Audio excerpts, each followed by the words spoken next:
Hello everyone, welcome back to my YouTube channel. Thank you Ankur Saxena and thank you Raghav for requesting on Human Resource Information System, also called as HRIS. ये वो topic है human resource management से जो मुझे काफी लोगों ने request की थी. मेरे को ही डालने में थोड़ा टाइम लग गया है, but in today's session I will try to explain it in a very detailed manner. Let's begin. So सबसे पहला जो सवाल है, that is the first question is what is HRIS. ये होता क्या है, पहले इसके बारे में बात कर लेते हैं. So it's a systematic way of storing data and information for each individual employee to aid planning, decision making, submitting of returns and reports to the top management. अब एक सिंपल सा एग्जांपल, एक सिंपल सी बात समझते हैं. एक बड़ी organisation है, ठीक है, एक लार्ज ऑर्गेनाइजेशन में बहुत सारे लोग काम करते हैं. Let's suppose 50,000 people are working, ठीक है. अब 50,000 लोगों का अगर मुझे डाटा रिकॉर्ड मेंटेन करना है तो ये कितना चैलेंजिंग काम होगा. Plus today we are living in a world where computer aided software इतने सारे आ चुके हैं, या ह्यूमन रिसोर्स इंफॉर्मेशन सिस्टम्स ही इतने सारे डेवलप हो चुके हैं कि आप इनमें से कोई भी सिस्टम को यूज कर सकते हैं जो किस पर्पस के लिए काम आएगा. सबसे पहले it will be helping in storing the data. सबसे पहले आप सारे 50,000 एम्प्लॉइज का सारा डाटा वहां फीड कर सकते हो, right from their joining to their salaries to their exit, everything can be stored in that particular system. Apart from that, अब वो जो डाटा है जिसको आपने स्टोर किया है, उस डाटा को आप फर्दर यूज भी कर सकते हो in the process of planning, in the process of decision making, as well as in the form of reporting. तो ये सभी कुछ आप उस सॉफ्टवेयर के थ्रू, उस इंफॉर्मेशन सिस्टम के थ्रू आप यूज कर सकते हो. A method by which an organisation collect, analyse and reports the information about people and the job. अब यहाँ पे तीन चीजें इंपॉर्टेंट होती हैं इस सिस्टम में. बेसिकली तीन, इसको ट्रायंगल अप्रोच में हम समझ सकते हैं. इसमें तीन चीजें होती हैं. पहला, पीपल का इंफॉर्मेशन, जो लोग आपके ऑर्गेनाइजेशन में काम कर रहे हैं उनका पूरा इंफॉर्मेशन आपको इसमें मिल जाएगा. Apart from this you have information about the job, जितनी भी जॉब्स आपके ऑर्गेनाइजेशन में है, चाहे वो किसी भी लेवल की है, किसी भी डिपार्टमेंट की है, all that information is also available on this particular. And the third corner and third pillar is the information about organisation, कि अगर कोई ऑर्गेनाइजेशन के बारे में इंफॉर्मेशन लेना चाहता है तो वो भी यहाँ से ले सकता है. तो ये तीनों ही चीजों की इंफॉर्मेशन को आप यहाँ पे कलेक्ट भी कर सकते हैं, एनालाइज भी कर सकते हैं, रिपोर्ट भी कर सकते हैं. So I hope the definition is clear. Let's come to the objective of human resource management. इसका ऑब्जेक्टिव क्या है? Why do we need it? हमें क्यों जरूरत है? पहला, in order to offer sufficient, comprehensive and ongoing information about people and job. जैसा मैंने आपको सच बताया कि एक बड़ी ऑर्गेनाइजेशन में where more than 50,000 people are working, वहां पे लोगों का इंफॉर्मेशन कलेक्ट करना, उसको फीड करना, उसको स्टोर करना एक बहुत बड़ा चैलेंज हो सकता है, और उसकी एक्यूरेसी को मेंटेन करना. So that is why this information systems really helps us in maintaining that record. And it's an on going process. ये हर समय ये प्रोसेस चलता रहता है. सो इन दैट सिचुएशन आपको ये इंफॉर्मेशन ऐसा नहीं है कि सिर्फ कल स्टोर करनी है, आपको आज भी करनी है और आपको कल तक करते रहना है. So this is very very important. That's the first objective. You want that information to be stored and that too in a very comprehensive manner. The second is to supply up to date information at the reasonable cost. जैसा मैंने आपको just बताया कि अगर आप 50,000 लोगों का information store करते हो तो वो काफी कॉस्टली हो सकता है. कितनी सारी फाइल्स लग जाएंगी, कितनी सारा रिकॉर्ड्स लग जाएगा. बट इंफॉर्मेशन सिस्टम में आप you just need that system, और उसको आप एक बार आपको सेटअप करने की जरूरत है, and then you need to maintain that system. और वो बहुत ही सस्ते में आप सारे इंफॉर्मेशन को रियल टाइम बेसिस पे अपडेट भी कर पाएंगे और रियल टाइम बेसिस पे आप उसको यूज भी कर पाएंगे. And third is to offer data security and personal privacy. एक और चीज जो इंपॉर्टेंट है कि प्राइवेसी भी बहुत इंपॉर्टेंट है, कि कोई और हमारे डाटा को या हमारे रिकॉर्ड को अनऑथराइज तरीके से इस्तेमाल ना कर ले. उस चीज से उसको बचने के लिए HRIS सिस्टम उसको प्रोटेक्ट करता है, उसको सिक्योर करता है. तो आई होप कि आपको तीनों ऑब्जेक्टिव समझ में आ गए. Let's talk about the steps of HRIS system. कि HRIS सिस्टम को अगर हमें एस्टैब्लिश करना है किसी भी ऑर्गेनाइजेशन में, तो what are the steps we need to follow. So let's talk about in different phases. तो यहाँ पर 5 फेजेस होंगे. First is called planning, second is called analysis, third is called designing, fourth is called implementing and fifth is called maintenance. इन पांचों stages में क्या क्या चीजें होती हैं, सबके बारे में हम डिटेल में बात करते हैं. सबसे पहले स्टेज में क्या होता है? सबसे पहले आपको ये देखना है कि आपको प्रोसेस की रिक्वायरमेंट है भी या नहीं है. सबसे पहला क्वेश्चन यही है, क्योंकि HRIS हर ऑर्गेनाइजेशन के लिए इंपॉर्टेंट नहीं होता, लेकिन हाँ लार्जर ऑर्गेनाइजेशन के लिए बहुत इंपॉर्टेंट होता है. बिकॉज अगर आप इन्वेस्टमेंट कर रहे हैं और आप ये सोच के कर रहे हैं कि हम लॉन्ग टर्म विजन इसका लेके चल रहे हैं, तो डेफिनेटली इसकी आपको रिक्वायरमेंट है. अगर आपने एक बार डिसाइड कर लिया कि you need this, then your planning begins. तब आपका प्लानिंग शुरू होता है. तो वहां पर आप सबसे पहले क्या करते हो, प्रोसेस को कैसे सेटअप करना है उसके बारे में सारी डिटेल्स डिस्कशन होती है. प्लस आप फिजिबिलिटी देखते हो कि ये जो पूरा आइडिया है HRIS का, ये हमारे ऑर्गेनाइजेशन में फिट इन होता भी है या नहीं होता. Feasibility in terms of cost, feasibility in terms of usage, feasibility in terms of its implementation and feasibility in terms of its maintenance. ये सब कुछ को सोचना पड़ेगा आपको प्लानिंग स्टेज पे. And third one is selecting a team for HRS implementation. अब इसके बाद अगर आपने डिसाइड कर लिया कि okay we'll go with HRS, then आपको एक डेडिकेटेड टीम चाहिए होगी जो पूरे HRS सिस्टम को स्टैब्लिश करेगी. Then comes to the analysis stage. इसके बाद आपने जब एक बार ये टीम बना ली, इसके बाद एनालिसिस शुरू होता है. सबसे पहले आपको रिक्वायरमेंट बनानी है. रिक्वायरमेंट का मतलब ये है कि आपको सिस्टम किस लेवल का चाहिए, क्योंकि ये सिस्टम काफी कॉम्प्रिहेंसिव भी हो सकता है, काफी बेसिक लेवल का भी हो सकता है, काफी मीडियम लेवल का भी हो सकता है. सबसे पहले आपकी रिक्वायरमेंट क्या है, उस रिक्वायरमेंट का फ्लो बनाना एक बहुत इंपॉर्टेंट है. Second important thing is vendor selection, कि उसके बाद आपको कौन से वेंडर से इसको बाय करना है और कौन कौन से वेंडर से आप इसके लिए बिडिंग करवा सकते हो या आप इसके लिए कोटेशंस मंगा सकते हो. And based on those quotations आप फाइनली नेगोशिएट करोगे at what price they will be offering you this HRS system. And इसमें एक और चीज तो काफी इंपॉर्टेंट होती है कि कई कंपनीज ऐसी हैं जो, अगर जैसे आप छोटी कंपनी है तो वहां पर आप HRS सिस्टम किसी से बाय कर सकते हैं और उसमें जो आपका सारा डाटा होता है वो उनके सर्वर पर अपलोड होता रहता है और वो आपके डाटा को मेंटेन करते हैं. ऑन द अदर साइड आप चाहें तो वो पूरा सर्वर अपने ऑर्गेनाइजेशन में भी स्टैब्लिश करा सकते हैं, जैसा कि बड़ी ऑर्गेनाइजेशन कराती है, ताकि वो इंफॉर्मेशन हमेशा आपके पास ही रहे और किसी और के पास ना जाए. Let's come to the third stage and that is called designing stage. अब यहाँ पे सबसे इंपॉर्टेंट क्या है, examining the flow of information. Flow of information का क्या मतलब है कि जो इंफॉर्मेशन का पूरा सर्कल बनेगा, इस पॉइंट से इस पॉइंट तक इंफॉर्मेशन को जाना है, फिर यहां से यहां जाना है, फिर यहां से जाना है. तो ये पूरा फ्लो आपको क्रिएट करना पड़ेगा, क्योंकि फाइनली जब सिस्टम में वो इंफॉर्मेशन एक बार चला गया और अगर आपने फ्लो गलत बना दिया तो सारा डाटा भी गलत तरीके से रिकॉर्ड हो जाएगा. सो दैट इज व्हाई इसको एक properly designed information flow format में आपको बनाना पड़ेगा.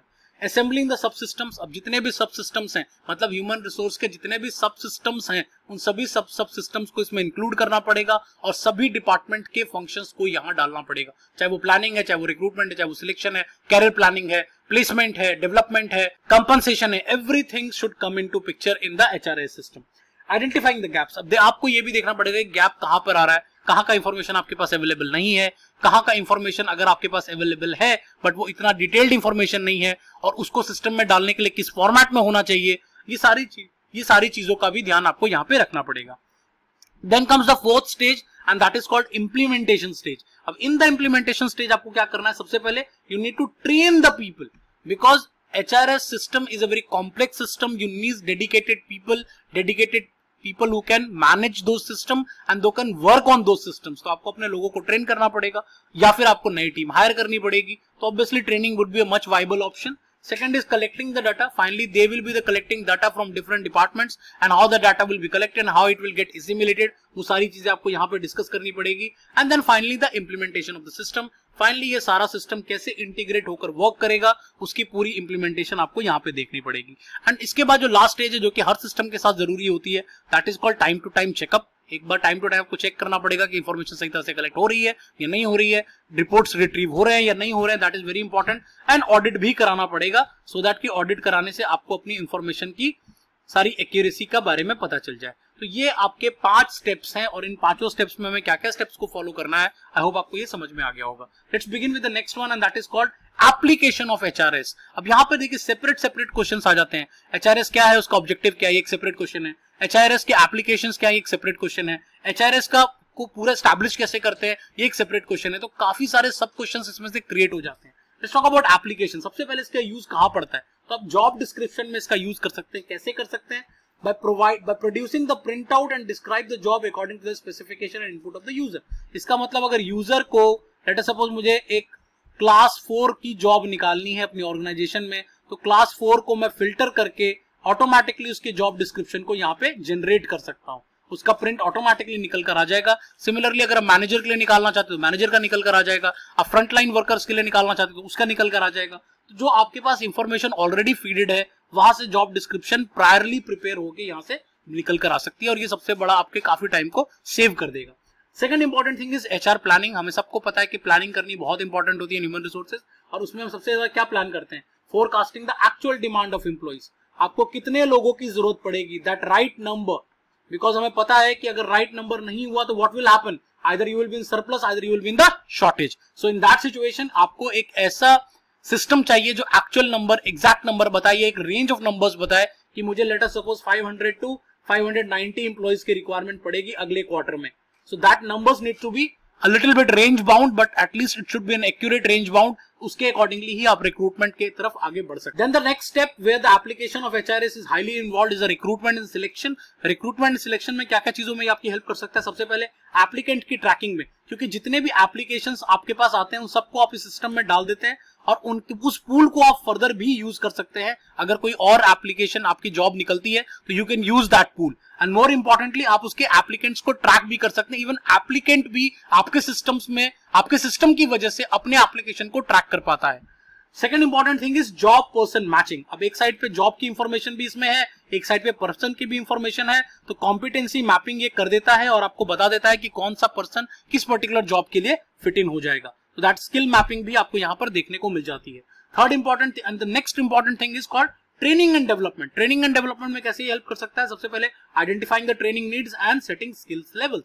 सबसे पहले एम्प्लॉय को किस तरह की ट्रेनिंग की रिक्वायरमेंट है, उन्होंने कौन कौन सा ट्रेनिंग प्रोग्राम ऑलरेडी लगाया हुआ है, किस किस का सर्टिफिकेट उन्होंने ऑलरेडी दे दिया है, वो सब कुछ आप यहाँ पर फीड कर सकते हैं. और बिकॉज ऑफ दैट आपको आइडिया लग जाएगा कि उनका स्किल का लेवल क्या है. वो A+ कैटेगरी में है, A में है, B में है, C में है, ये सब कुछ आपको पता चल जाएगा और उसके अकॉर्डिंगली ट्रेनिंग को ऑर्गेनाइज करने में आपको आसानी होगी. Second important thing, career planning भी आप यहां से कर सकते हैं. मतलब अगर कोई एम्प्लॉय यहां से छोड़कर जा रहा है या वो आपके ऑर्गेनाइजेशन में ही और किस किस डिपार्टमेंट्स के लिए एलिजिबल हो सकता है और कौन कौन सी डिपार्टमेंट में उसको कैरियर को अपने उसमें एड ऑन कर सकता है as a skill set, as a profile, that is also can be done through this particular software. Let's come to the next one. और ये क्या कर सकता है? इसके अलावा वो परफॉर्मेंस अप्रेजल में काफी हेल्प कर सकता है. How? Because first thing it can do is performance assessment. Obviously बहुत सारे, मैं एक रिसेंट एग्जांपल आपको देता हूं. बैंकिंग के फील्ड में आज के डेट में बहुत ज्यादा HRS यूज होता है, जहां पर के हर एम्प्लॉय का जितना भी उन्होंने टारगेट अचीव किया है, how many demat accounts they have opened, how many insurance they have done, how many lone, how many car loan, how many home loan, everything is recorded. और जब वो रिकॉर्ड होता है तो आप उसके बेसिस पर उस एम्प्लॉय को कैटेगराइज कर पाते हो, उसका असेसमेंट कर सकते हो, उसको स्कोर दे सकते हो. ये सब कुछ पॉसिबल है. इवन इन टीचिंग यूनिवर्सिटीज में भी आजकल ऐसा मिलता है कि आपको टीचिंग का स्कोर मिल जाता है स्टूडेंट के फीडबैक के बेसिस पे, आपके काम के बेसिस पे, आपके फीडबैक के बेसिस पे, सब कुछ के बेसिस पे आपको एक स्कोर मिल जाता है. तो वो यहाँ पे किया जा सकता है. Second important thing is goal accomplishment, कि कितना गोल आपको असाइन हुआ था और उस गोल के हिसाब से आपने कितना अकम्प्लिश किया और आप कितना पीछे रह गए या कितना ओवर अचीव किया, वो सब कुछ यहां से आपको पता चल जाएगा.